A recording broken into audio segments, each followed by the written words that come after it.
And my bike's been sitting home now for almost 2 years. I mean, we've been on the road working so much, every time I'd be getting home the last couple of years, it'd be rain, snow, sleet, fog, hail, mist, whatever the hell it was. You know, and I'd pull out in the tour bus going down the road for another few months, and the bike would be looking at me from the woodshed, you know. And finally, last summer, I think about a year ago, I get home, a couple of weeks off, the weather was like this, it was gorgeous. I get on the bike, started it up, and they had come walking over and said, "Hey, Pop, your license plate is expired," and, you know. So I felt bad and took off again. Got back this year, but you know, in the meantime, while I was gone, my wife felt so bad for me. She moved it in the living room. Yeah, that's a good woman right there. And but then about 6-8 months ago, I read an article about another guy had his bike in the living room in the house, and it must have been cold weather country, you know, like around here, not like California or something where it's bike riding all year round. You know what I'm saying?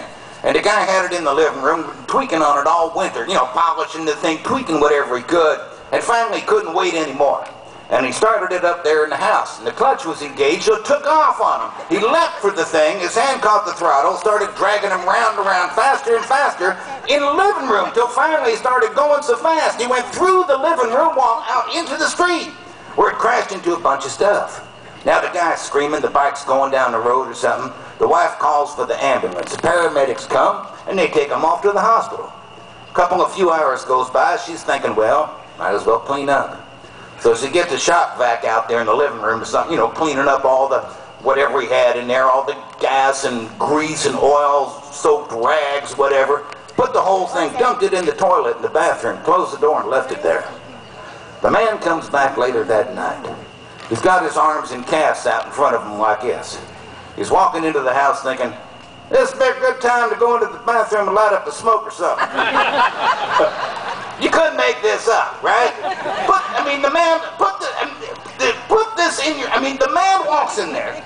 Somehow he gets a match lit. There's a huge explosion.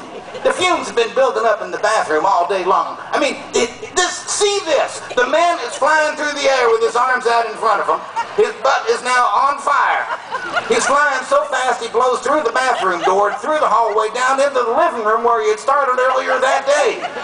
He's screaming again. The wife calls for the ambulance. The paramedics come. It's the same ones who was there earlier that morning. They're laughing so hard as they haul him off in the stretcher, they drop him on the pavement where he breaks more stuff. This song is for that guy.